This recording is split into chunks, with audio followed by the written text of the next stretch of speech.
Karyn, Bryant for MMA Heat. I'm here talking with Tyron Woodley. He is facing Kelvin Gastelum at UFC 183. Sometimes we say stuff off camera that we don't share, but it's fun. But listen, T. Wood, big fight for you. You know, you haven't had any small fights in a long time. How are you mentally preparing for this one with Kelvin?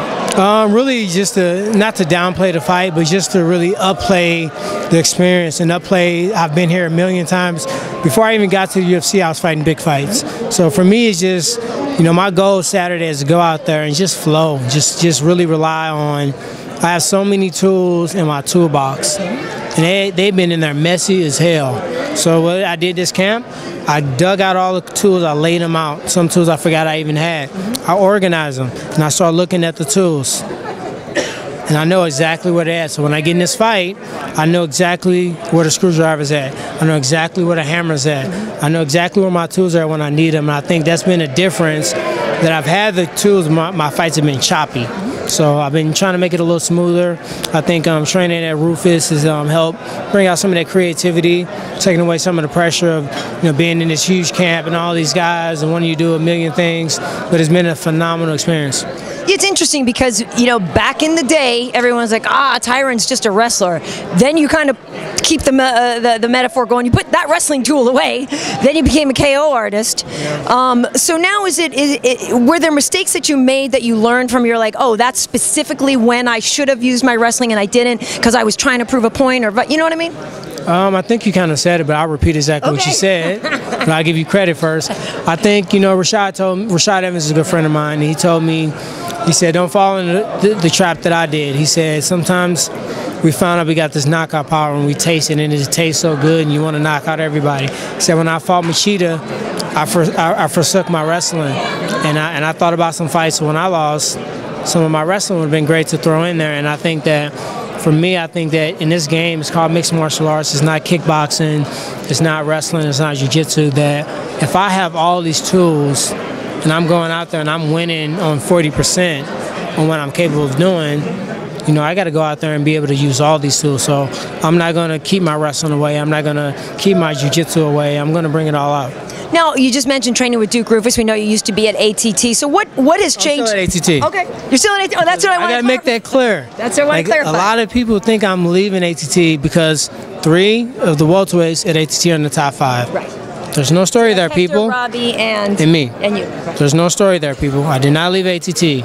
When I fought Tarek Saffiedine, I did that camp at AKA. When I fought Jay Heron, I did that at Body Shop, and I did that at Walker Boxing. I've done camps at Extreme Couture.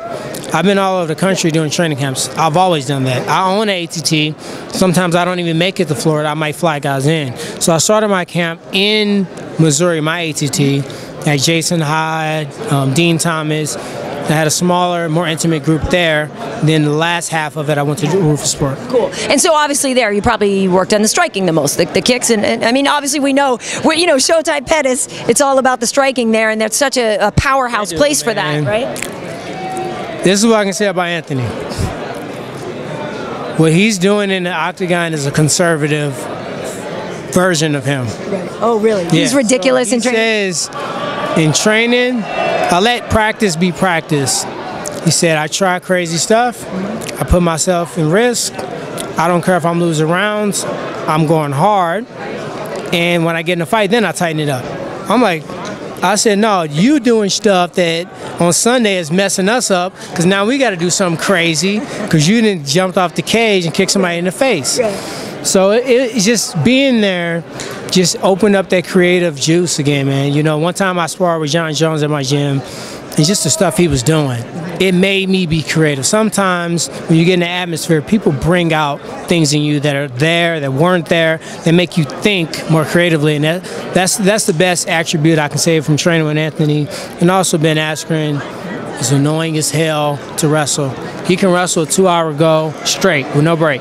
So when I wrestled my last session with him, I'm like, ain't nobody else gonna out-wrestle me for a long time. Very nice, very nice. Well, I know something that we saw on, I guess it was Embedded or the Countdown, that you were a little lighter. You said you were 10 pounds. You told Bert you were 10 pounds lighter than you usually roll in a fight week. What's up with that? You know, I just focus a little bit more on the weekend. The weekend is when I'm with my family. I never, no matter where I'm training at, Saturday I'm at home. I don't give a hell. I want to see my boys. I want to see my wife. I want to see them as much as I can. I want them to drop me off at the airport, even if they missed school that day. That's just my thing. That weekend, we eat. You know, it's our last now. Let's eat. Let's have fun. Tyron leaving. And I also don't remember to drink enough water. So this time, I think I drank like 3 gallons of water over the 2 days, which is phenomenal. I'll stay strict on my metabolic meals. My wife was like, you want to go to this burger? I'm like, no. You sure? No. She's like, okay. I'm like, why would I want to eat a burger and I got to fight next week? So in the past, I've ate the burger, but this time I didn't.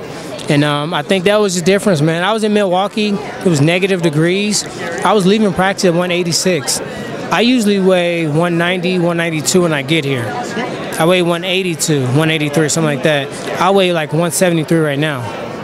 So I'm right there, man. I'm feeling good. Nice. And how are you going to beat Kelvin? I don't think I have to whip out a magic wand. I think I just got to do what I do best. I think that, like I said before, me knowing my tools, knowing where they're at, and letting it come organically and just setting that atmosphere. Every time I've gone out, like when I fought Jake Shields, I'm like, all right, I'm going to wait on a shot. I'm going to knock his ass out. I'm going to find a shot. I'm going to knock him out. Then I lost, kind of. Then, you know, the other fights I lost, I was like, okay, I'm waiting on a shot. Sometimes the shot doesn't come.